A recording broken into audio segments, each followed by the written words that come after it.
Well, good morning from the Fredericktown homestead. It's day 3 of the hunting season. We've only got a week of rifle season, but I can't really leave the buildings much at all. I've got a haul to do this morning come 9:30, but it sure is pretty here. I just wanted to kind of show you. I've been in and out of the Quonset hut this morning getting wood. You can see there's one of my helpers just getting used to the snow. These little kittens, they haven't had much to do with snow yet. And, it sure is pretty.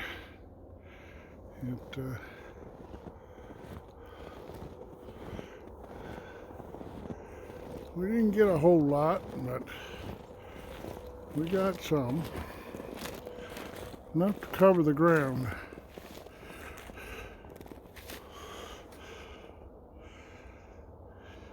A big buggy sitting there.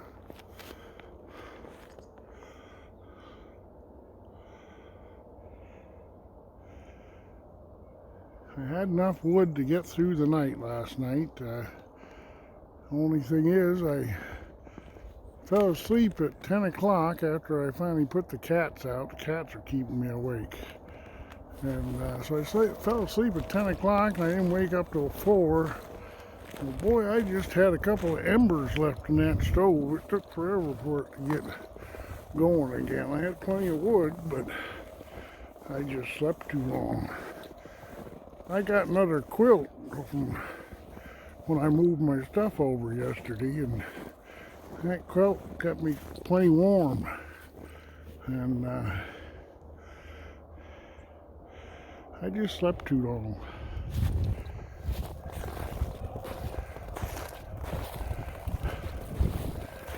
I wanted to take you into the barn here and show you something that's been on my mind.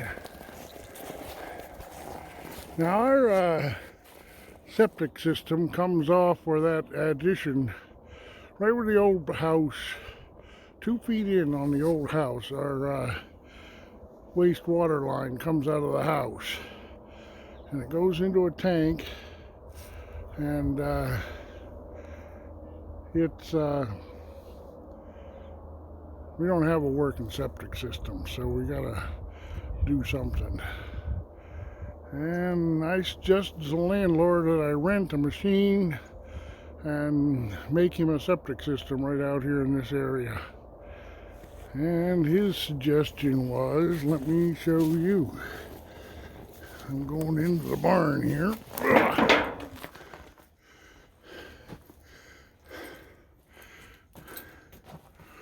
This old Ford, probably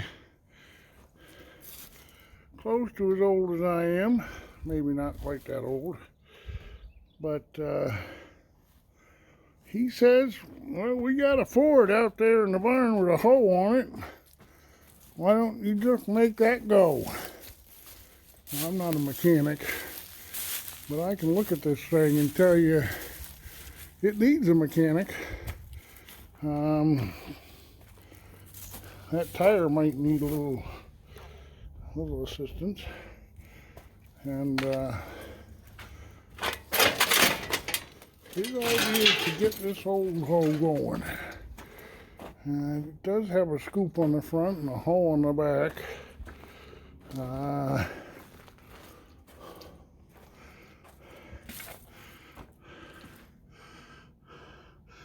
Looks like all you're not seeing that I am seeing is there's a battery missing.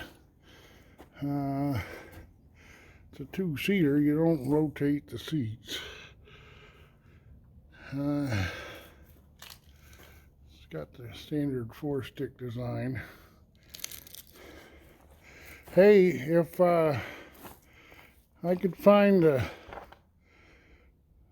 trustworthy, inexpensive mechanic that could go through this and assure me it was all good to go, It would probably cost only about the same as 2 weeks of renting a machine that we would then turn back for any mechanical maintenance. But yeah, just getting this thing going is going to cost approximately, my guess is about an arm and a leg, give or take. First thing we got to do is get it out of the barn here. That's going to be an issue.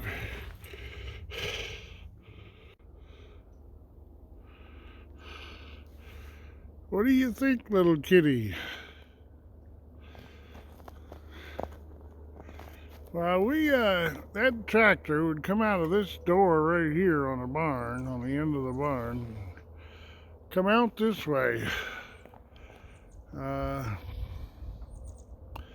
Boy, I can see that just getting it to the repair shop is going to cost at least a few fingers out of that arm and a leg. No, I'm not in love with this plan. I'd far rather just rent a hoe, do the machine, and return the hoe. I think we could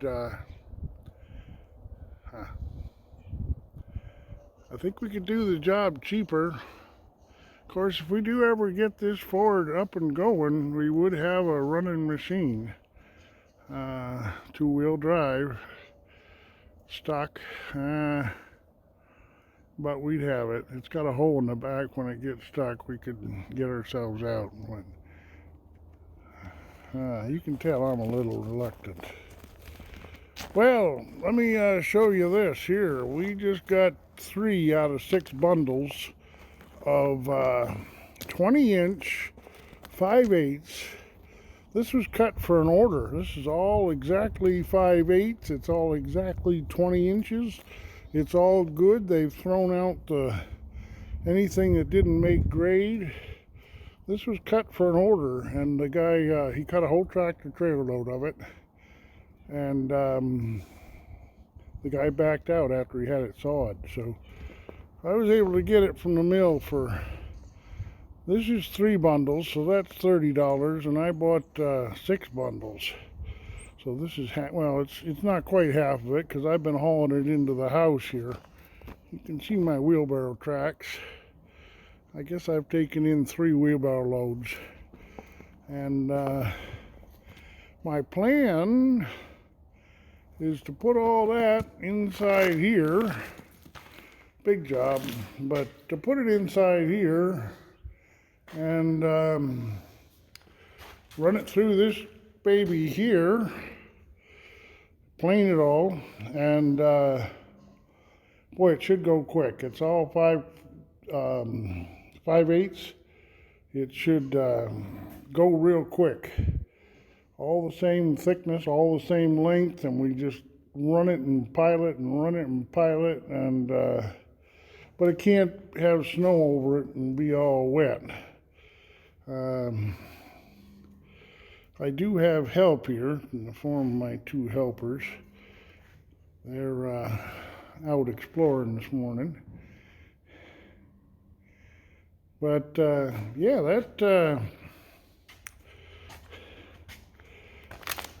that's what we got here. We got to get it dry enough to plane, which means no snow, no water on it, and get it inside.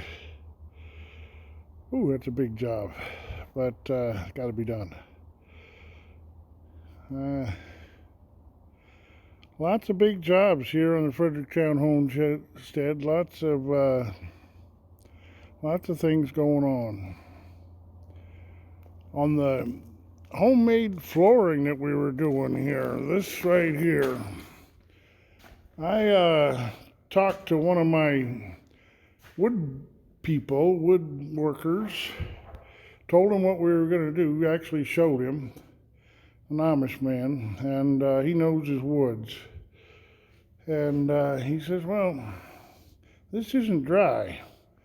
When you stick this all together side by side, it'll look good while you're doing it, and but as it dries, it's going to shrink and crack, and your floor is going to be a mess. And I went over to another Amish friend of mine, and I got a moisture meter where you stick 2 pins in the wood, and typically kiln-dried wood comes out at around 9 or 8%. Now this is 27 to 31%.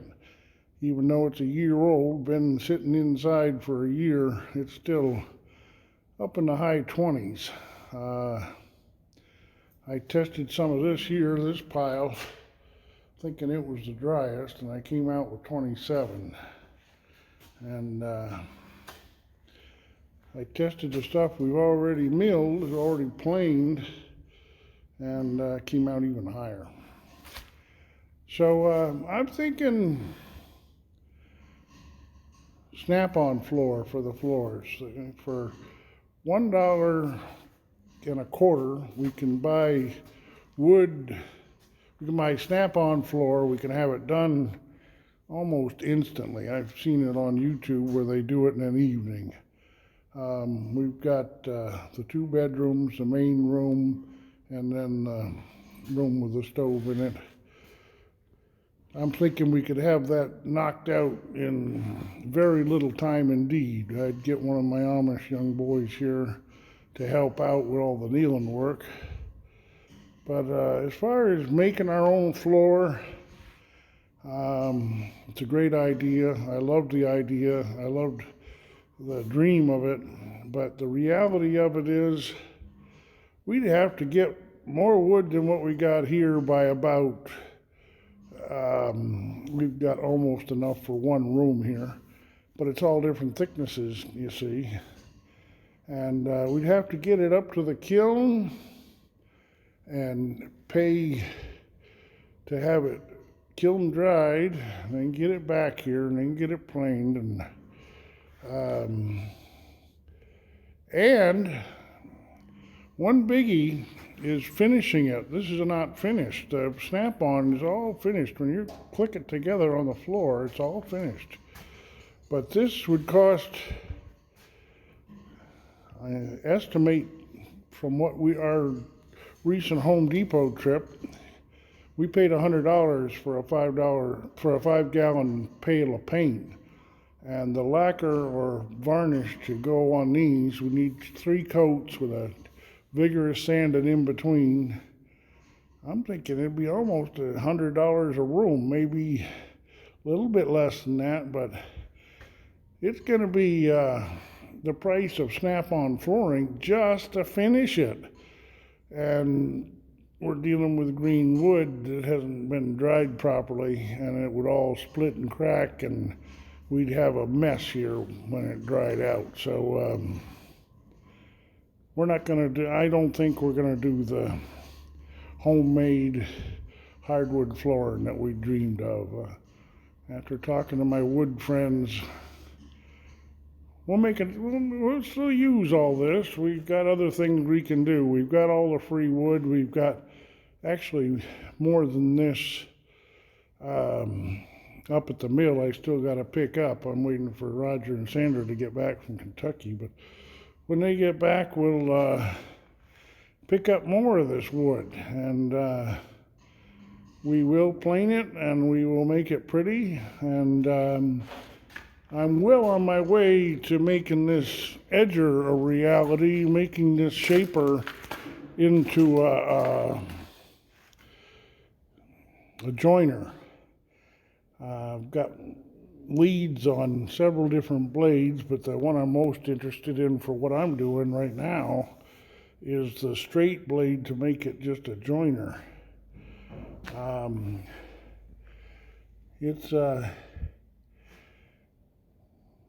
We're going to make this work. You can see I put a little bit of oil on it, a little bit of DW40, and it's getting rid of the worst of it, the rust. But this is going to be a reality. We'll have an edger. Hopefully Roger's bringing back a rip fence for our table saw. We got an old Craftsman here, and we got the cutoff pusher, there's a name for that, but the rip fence that goes on here, that goes the length of it and makes it so you can rip stuff lengthwise, we don't have. And he's hoping that one of the items he brings back when he comes back from Kentucky today will be a rip fence. And so we can rip wood that needs to be ripped. And we got the chop saw, the planer, and lots of the wood. We got, I would estimate, twice this amount of wood, of this kind of wood that's a year old. And then we have nearly twice this stuff that's all cut to perfect dimension. We need a, boy, that's going to be a creamy job just to run that all through the planer. I imagine 3 passes will have deluxe, beautiful wood, a lot of it. 6 bundles, that's what's left from 3 bundles after after I took in 3 wheelbarrow loads to burn the wood stove. It's not the best firewood, but we have firewood coming in the form of cordwood. But for right now, this is what we got. This is what I'm burning. But this is what we're doing at the Fredericktown Homestead. I hope that there's some way I can convince more of you to subscribe.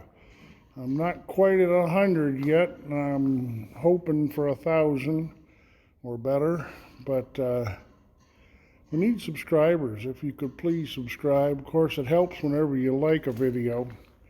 If you like what I'm doing, tell me. If you got any comments or suggestions, or boy, people have been helpful. I got some links that were able to help me on the shaper blades. This is a console that I had made. I had to move all my stuff over here yesterday from the other house where I used to live, and this came over. And this here goes on. Let me just show you here. That's the way it looks in the van. This is the front of the van. It's got drawers, and it's got more drawers, and it's got Atlas racks. It's got more cup holders down here. Very handy, but it doesn't fit in this van. This is all made out of aromatic red cedar. It's the 4th console I've had made. But my idea is to use the top of this one. You saw it when it was apart.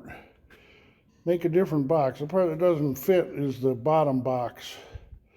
But with all this wood, I can make a bottom box, and hopefully I'll have a console. This screen-like place here holds my tablet so that I can be looking at my tablet with a map or with whatever I need. I can have my tablet right up there in front of me. Very handy. That was a beautiful console. The van that it fit in wasn't much good at all, but boy, the console was nice. Yeah, folks, please like and subscribe. Hit the notification bell. You'll see what we're doing. Always lots going on here at the Fredericktown Homestead. We're hoping to spend the winter in the shop maybe, and in the house. We're well on our way to making the house more comfortable. We're going to be installing some baseboard heat to back up the fire, the stove. But yeah, and there's all these projects back here that Sandra's looking at. That ice box is going in the house. Yeah, stay tuned, folks.